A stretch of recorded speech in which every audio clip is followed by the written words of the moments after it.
हा प्रश्न electromagnetic induction या चॅप्टरवर सीईटी 2024 ला आलाय.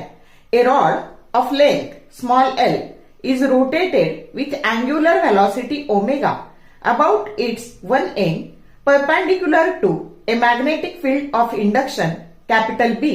The EMF induced in the rod is option A B L square omega, option B 0.5 B L square omega, C B L omega and D 0.5 B L omega. आता ही figure बघा तुमच्या पुस्तकातली.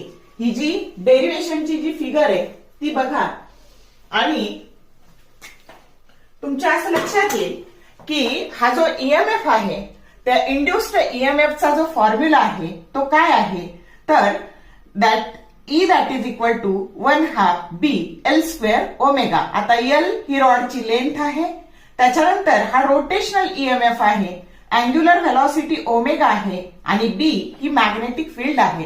आणि मग तुम्हाला ह्या 1/2 ऐवजी फक्त त्या 1/2 ची व्हॅल्यू काय दिलेली आहे 0.5 बी एल स्क्वेअर ओमेगा, की जो करेक्ट ऑप्शन काय आहे बी आहे. आणि याच्यावरचा थेरॉटिकल प्रश्न जो काही आहे ना तो तुमच्या फेब्रुवारी 2025च्या स्टेट बोर्डच्या क्वेश्चन पेपरमध्ये 3 मार्काला हा प्रश्न आलेला आहे. म्हणजे बघा तुम्ही जर फॉर्म्युले चांगले केले तर तुम्हाला सीईटी पण चांगली देता येते आणि तुम्हाला डेरिव्हेशन केलं तर तुमचा बोर्ड पेपर सुद्धा चांगला देता येतो. शॉर्ट व्हिडिओ आवडले लाईक करा, शेअर करा, कमेंट करा. For more useful tips and tricks keep watching wings of physics. Thank you very much.